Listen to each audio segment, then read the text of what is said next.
Hello, everybody, and welcome to the Green Room Podcast. I'm Matthew Brune, and joining me once again is Colin Mitchell. Colin, how are you doing this morning? This morning, yeah. Yeah, there you go. It's almost 100, so I'm just just counting down to the time. I heard y'all are Counting the breaking time. records over there, like 108, 107, 106. Like, I heard it's just ridiculous. Yeah, It's, that's kind of what we've been doing lately. So it's been hot. Yeah, yeah, and we are joined today by the one and only Seth Latrell, head coach of North Texas. Coach, how are you doing? Doing great. Kind of getting back in the swing of things. Just got back from, our down in San Antonio with the Texas High School Coach Association, and saw a lot of good coaches and, a lot of good relationships down there. And it's always good to get back and see everybody. And then, it's been awesome getting around our team and watching them have those workouts this summer and just watching them develop and grow, and the culture continuing to get better each and every day. And I'm really excited about this group. It's a lot of fun to work with them, and I know that we're excited for this upcoming season. Yeah, I mean, the first question I have, before we even get to the football side, because I have one just icebreaker question. Do you golf? I do. I like to play golf, but it's crazy because, kind of in the springtime a little bit when you get some times, you have some different tournaments here and there. And, I really enjoy golf. But, we get to the summer, I've played one time since June, since I left. So, that's more family time. I got an Yeah. opportunity to go. I was going to play with Pops and down there in Oklahoma, some friends down there. We didn't get out as much this summer because it was so hot. But I haven't played. I've played once since June. So if I picked up some clubs right now, I probably wouldn't look very good. Bruni and I have been playing. We played Yeah. I think we played 3 times in the last couple months, and then I play all the time. But I just picked it up like probably a year ago or so, and it's addicting even when you're really bad. So, and I'm really bad. Well, I'll tell you what, it's a fun sport, but it's also a frustrating sport. It's the only sport where the ball doesn't move and it's hard to hit it. It's unbelievable.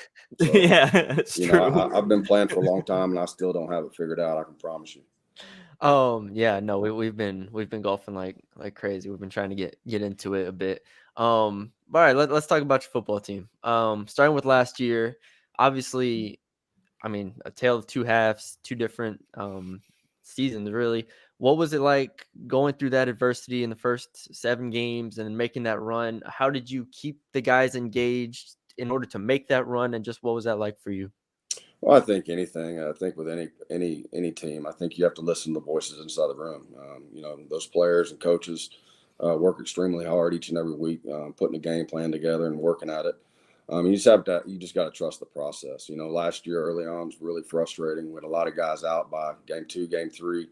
Had a ton of injuries, and kind of had that stretch there to where putting a lot of different guys in there, a lot of young guys, and really at the skill positions more so than anything. So it was a challenge. And then we had to adjust some things we did coaching wise. We were we didn't get in a good enough spot early on with some of those injuries. I don't think we got to what got us in the second half of the season, changing our identity and understanding what's going to put our guys in the best situation or best place to be successful. And so I felt like we did that maybe a game or two too late. And so once we got there and started doing some different personnel groups, just with all the different injuries we had at receiver, and then the mentality of the team, understanding how we were going to win football games.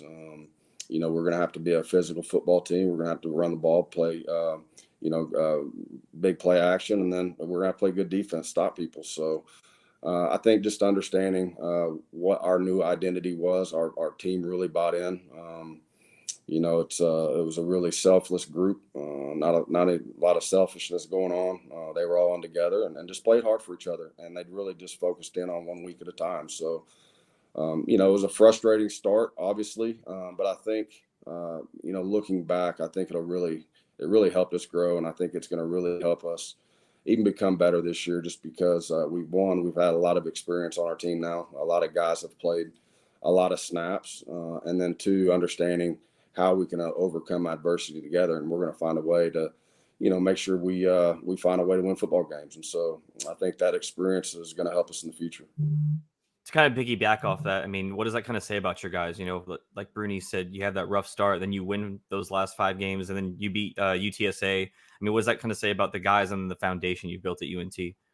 Well, I think it says a lot about our coaches and players. You know, just the resiliency and all in together attitude. I think can do a lot when you believe in each other and everybody's pulling the rope in the same direction.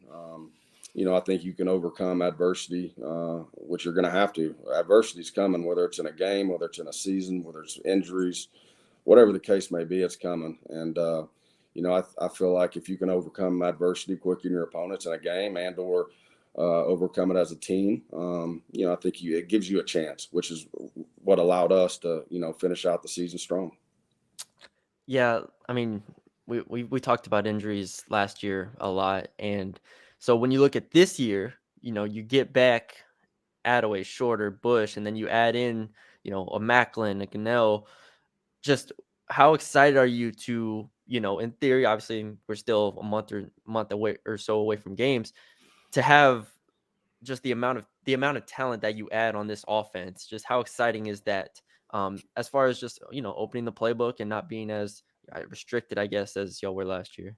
Yeah, and we did. We got restricted last year, but that's part of it, you know, and Mhm. that's why we had to change our identity a little bit. But we do. We have a lot of depth. It's fun going out there right now and looking at those guys and foreseeing what we have up in fall camp. You know, just I mean, we finished out the season last year with 6 receivers. I think we started with 15, and so it That's was a great. crazy year in that sense. So, you know, just looking out there and just being able to have a bunch of talented guys and depth, being able to spell guys at the running back and receiver positions, you know, being able to trust a lot of guys to go in there and make plays. And that allows us to go in games and be more fresh, be able to play faster. You look at Rod Burns last year, he's playing 70, 85 snaps a game, which is Everything. entirely too many. And Yeah. so, and a lot of guys did. And also defensively, the depth and talent over there. I think year 2 in this system, Coach Bennett does an unbelievable job. And, you know, those guys understand kind of what we're trying to get accomplished and what the scheme is.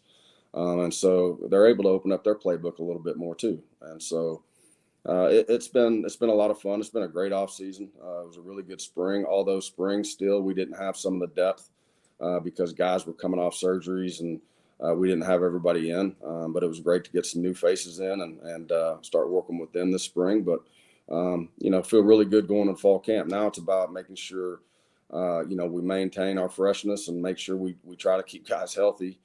As first and foremost, to make sure that we're as prepared as we can week 0 versus UTEP on the road, which is a very challenging game for us. I know they have a really good football team. Dana's done a great job there with their program, making their bowl last year and played extremely well. And we had a great game last year. It came down to the wire, and we hit a big one there at the end of the game. Could have gone either way, and so it's going to have we're going to have great preparation to be successful week 0. And we know what we're looking into. So, but I'm excited about this group and we're as fresh as we've been in a long time. Yeah, and you also add that you have 4 of your starting linemen are coming back. I mean, how does that also mean? What does that mean for your offense? Well, they've played a lot of ball. There's a lot of Yeah. experience up there. You look at Manasseh. I mean, I don't know how many Yeah. games started here, but it's Yeah. going to be records. You know, Cole Brown now has played a lot of ball. Daisy, Jet, you know, just gaining that experience and you know, it's been invaluable. And you know, I'm looking forward to seeing this group in fall camp and making sure that you know, we have our lineup and guys that will hopefully a little bit more depth than we've had, and being able to, you know, roll some guys in there as well, which is only going to help us. Speaking of depth, we've talked about this before, but you basically turn over the whole quarterback room outside of obviously Reuter and Ani. You now have 5 guys here, and all of them have spent at least 2 years in college already. Why did you feel it was important to have such a deep, you know, talented, competitive quarterback room? One, I think competition's great for everyone. It makes everybody's game elevate and makes everybody better. Two, as you can tell, you know, in this day and age, you know, with injuries, you better have a room where guys can step in and make plays for you, and you're comfortable enough to where you're not having to, you know, shut down your entire playbook when one guy goes out, if one guy goes out, and so I think that's one of the most important positions, obviously. Head coach, offensive coordinator, defensive coordinator, quarterback. You better have a dang good quarterback who's a good leader and can manage a game. And so it was important for us. And I think, it's been great moving Coach Blesh to quarterbacks this year. I think as the offensive coordinator, talking with the quarterback in meetings every day, understanding exactly what we're trying to get accomplished, what we're thinking when we're calling plays. They've really, really grown this offseason. Coach Blesh has done an awesome job with that group. And I think it's as good as it's been since I've been here. They have no egos. They're out working hard every single day. They're growing. And it's a great group. They all get along. They compete with each other, but they help each other out. And obviously, there's always going to be competition at every position. It's not going to be any different at quarterback, but there's usually only one quarterback, on that field. So the biggest thing is you got to have those relationships, and you got to be all in together. And so that group has been awesome. Shifting to the defensive end, I think everyone can kind of say that Phil Bennett's first year went about as well as you could have asked. I mean, what's the biggest thing that he kind of brought to y'all's program? I think just stability, understanding. He's a great coach. I mean, that's the first and foremost. Coaching matters, and obviously he has a great scheme. But it's one thing having a scheme. It's another thing being able to sit down and coach your guys and understand, teach them and understand that this is our system. This is why we're doing things. And him and Coach Gush and that entire defensive staff, they do a great job. And they're really good coaches, but they're great teachers. They're great mentors. I think just the stability. He's going to coach them hard, but those guys know he loves them hard too. Continuing with that, this might be a Phil Bennett question, but I got you here for now. Obviously, last year the defensive line was so, imperative into the success of y'all's defense. You lose the Murphys and Deion Noville. Obviously, you have good players coming in. You have Rod Brown, Tom Trebe, all that. But rounding out the defense as far as the back end, and just how comfortable are you with the overall depth you have and the depth of talent you have across the board on defense now? I'm really excited. We got some transfers in that I'm really excited. Didn't go through spring, but have really good summers. Tom Trebe is looking as good. I mean, he had an unbelievable spring. A tough kid, man. He's really, really explosive, athletic. Really excited about him. Rod Brown, obviously one of the top young defensive linemen in the country. Did a lot of great things for us, and he's only getting bigger, stronger, and faster. Enoch's gained a lot of experience. You got guys that some guys don't know about. Sifa had a really, really good spring. He's very twitchy. We're gonna have a lot of twitch up front, especially on the edge. And so I'm excited about that group in the back end. Obviously have a lot of experience. Our linebackers, safeties, corners. A lot of guys came back, and so I'm excited about where we're at. I think we're overall as a team. As experienced and have as much depth as we've had in a long time. Now we just got to make sure we prepare the right way and stay healthy. And it's kind of a side question. I'm curious because, like I mentioned, obviously the Murphy twins go to UCLA. Brammer goes to Vanderbilt. The transfer portal, obviously losing those three, but then in return, I mean, you get a lot of players from the portal, right? You get Earl, Head, so Hardry Jackson, Macklin. You go down the list, you get a lot. Do you feel like overall it's kind of just it works itself out at the end of the day? Because I mean, y'all like getting a lot of players, you lose some players. Does it just work itself out for schools? I think so. Obviously, I mean, it's it works both ways, right? And I think I wish all those guys that those three you just mentioned. I wish them all the best, and we've had great relationships. And at the end of the day, sometimes it's just looking for something different, and that's all of us. And so. But at the same time, there's lots of guys that are in the portal that are really good players that can help your program win. And so it's just a different world that we're living in. I mean, everybody has to adapt and adjust. That's what we have to do as coaches and players, and that's what we're doing. And so, I think the portal felt like it was good to us this year. I think we got a lot of really good players, came in who have had really good summers that have fit in our culture and stepped right in, hadn't missed a beat. And I think it's helped us just as much as it's hurt us. Yeah. Speaking of the portal, the whole Katie Davis situation, how big was it to get him back? Oh, it's awesome. I think KD's obviously unbelievable player, a great teammate, a great person. And I think that just talks about the relationships that we all have with him. When he called me and was talking about some of the stuff with the portal, with the NIL, there's a lot of stuff going on out there. At the end of the day, it's nice to be able to have a conversation with a player and his mom, and just being able to go through everything, and then being able to trust each other. And like I told him, I want what's best for you. It's not about us. It's still about you. You've been loyal to me for 4 years and 5 years, whatever. You've been here a long time. You've played a lot of ball, and if it's in your heart to be able to go out and look, I'm good with it. And if there's somewhere you want me to call and help you with, I'll do it.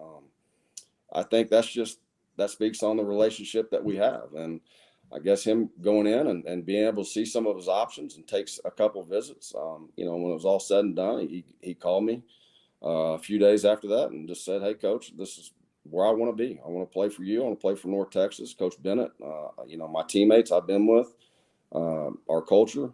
He just wanted to be here, so it was awesome. But sometimes you got to let guys get out and check things out for themselves. That's what we all do. Coaches do it, players, and that's just part of the process. I think if you build the right relationships, sometimes it works out for you, and sometimes it doesn't. Maybe it's overall not about the relationship, but a better fit somewhere else. And if that's the case, hey, everybody has to do what's best for them and their family. And I think that's where it's kind of gotten a little bit in coaching, because I think coaches have been able to do that, right? Players haven't. And so I think it evens it up a little bit, which I'm not against at all. But at the same time, you just got to, the biggest change, in my opinion, is not so much that it's not knowing, like right now, I don't know what I'm going to need for next year in recruiting.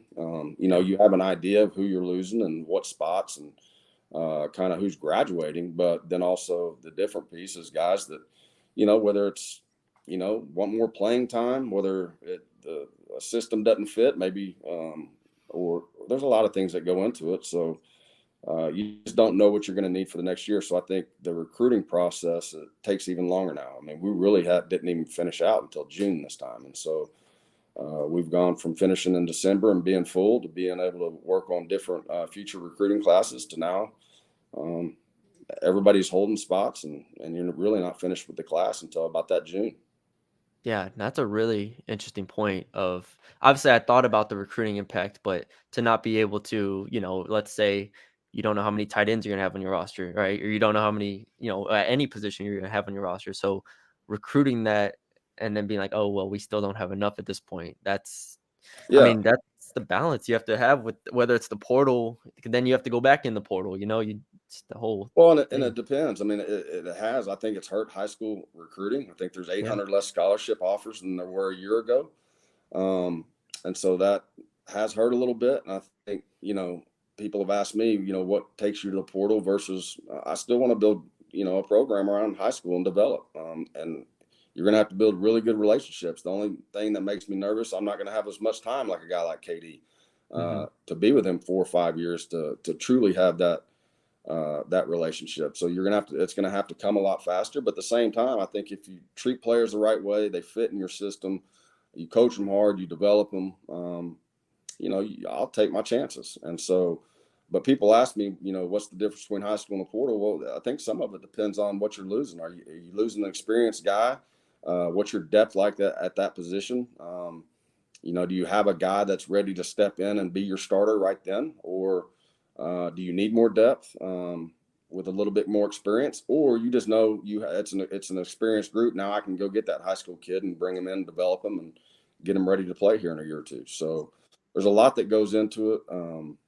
And like I said, it's whether good, bad, or indifferent, it's just different. And so you got to adjust to it, and you got to evolve, and that's where we're at. And so, but it is interesting. I mean, we don't know what we need for next year. People ask me, what are you looking for? Well, I don't know yet. I mean, I know what we're looking for as of this point, but those needs could change December, January, February.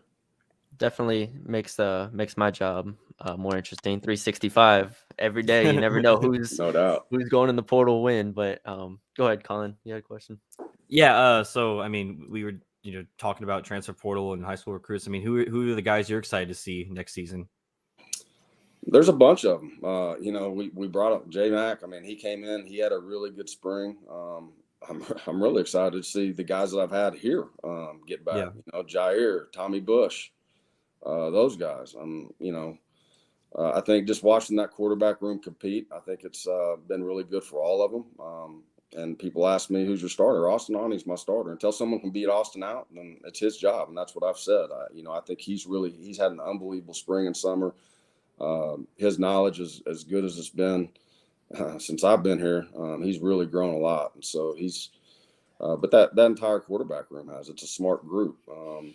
Defensively, Tom Tree, the spring he had, the way he looks right now, just being with our strength staff, through the spring and summer, looking really, really good. And I'm really excited about some of the guys you haven't seen that's been on our team that have really developed and had really good springs. And so, it's hard. You get a lot of new faces coming in, and I could sit here and talk about a lot of them, but yeah, I'm always careful. Everybody adjusts to the system, the speed of the game a little bit different, and so I'm excited to go work with them this fall camp. I think it's a great group. I think it's a very talented group. But until we get out and we get in the fire together, we'll see how it goes until the fall. Yeah, you're going into year 7 with everything you've experienced at North Texas, man. Just, what do you feel like? How do you feel like you're still developing as a coach? What is your approach? Just this season as a coach how have you continued to grow? Man, in this stretch, man? every year you learn something different, right? And you're always growing. I'm always growing.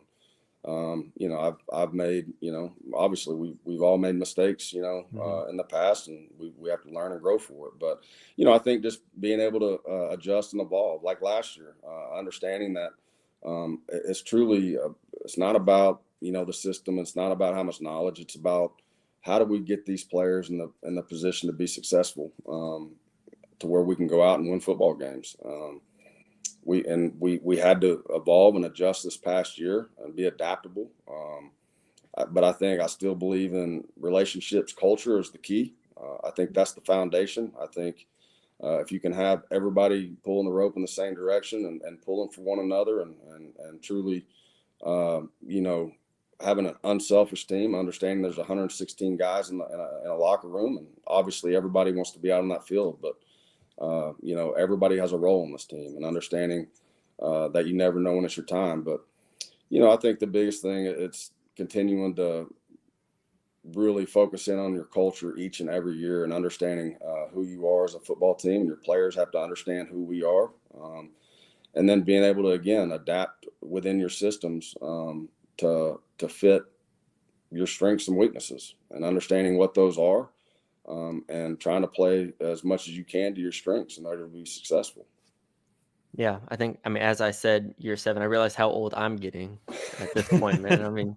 I'm damn 24 at this point. When I started covering you, I was 18, man. Yeah. I don't know what the hell's happening. I know. I've gotten a lot more gray hair since then. I know that. I got a beard at this point, man. Jesus Christ. It's filled in pretty good too. Yeah, it's pretty good. It's not bad, man.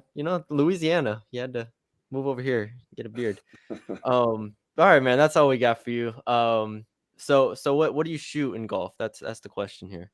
Oh man. At your best, when you were clicking. At my best, high 70s. All right. At my best, when I'm playing a lot. If I don't play, I can shoot anywhere from 78 to 100.